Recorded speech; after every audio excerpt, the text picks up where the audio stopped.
federal government moved decisively today to shut down the circus that is the Health Services Union East. Workplace Relations Minister Bill Shorten has applied to the federal court to have the union's embattled East branch taken over by an administrator to end the sordid internal finger-pointing over the alleged embezzlement of members' money.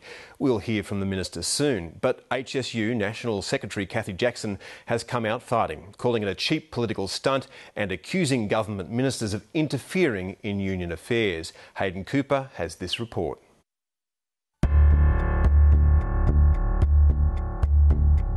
Behind the imposing facade of Sydney's Federal Court building, a sudden intervention was apparent. Lawyers and unionists were taken by surprise, and 900 kilometres away, the man responsible emerged to explain why. This is a most serious and grave action. We have not taken this action lightly. We're doing this because we wish to put the interests of health workers first. And so begins the latest round of health union recriminations and a move by Canberra to put an administrator in charge to sort out the mess. For Cathy Jackson and her ally Marco Bolano, it's a move they say they were going to make as soon as next week. It would mean that the union, the control of the union is taken out of the hands of the council, and I'm not saying that I disagree with that. What I'm disagreeing with is the manner that he's gone about it, coming in on his white horse to make out that he's here to help the HSU when it's only about helping Bill Shorten shore up his numbers, and this is the problem with this union. Given they came with no application, to me it's obviously just grandstanding. Simple as that.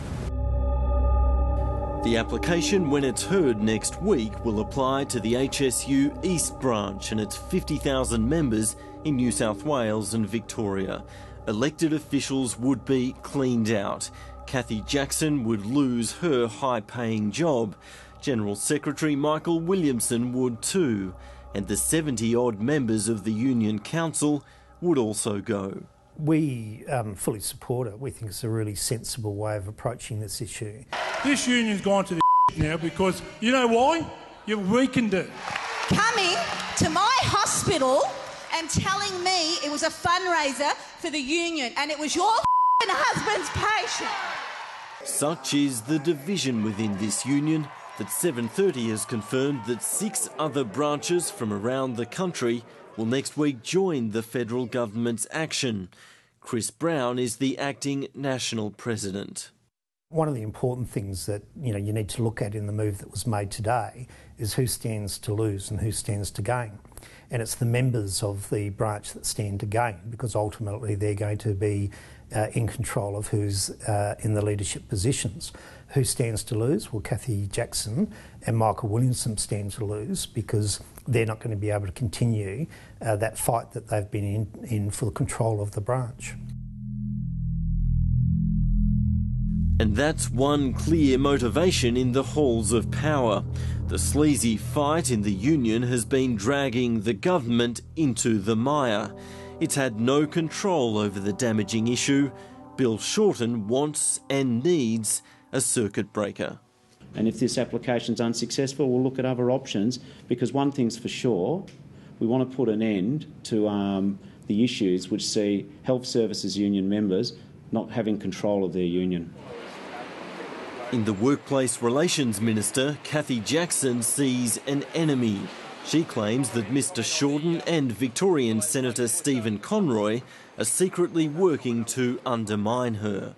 And for the minister to come in here and make out that he's got clean hands when his hands are dirty as, is just astounding. Where were they 8 months ago when I raised these allegations?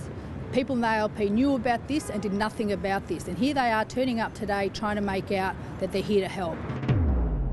Today, the Jackson camp upped the ante, claiming in a union document that the two ministers tried to rally opposition to Jackson. Both ministers deny any involvement. The acting president backs them. I've seen no evidence of that whatsoever. What I do know, having known Cathy for a very long time, is basically anyone that opposes her, she will say those same things about. The federal court will decide next week on the move for administration. Ian Temby's independent report still hangs over the heads of all involved, as does the prospect of serious charges. This scandal is going nowhere. Hayden Cooper reporting.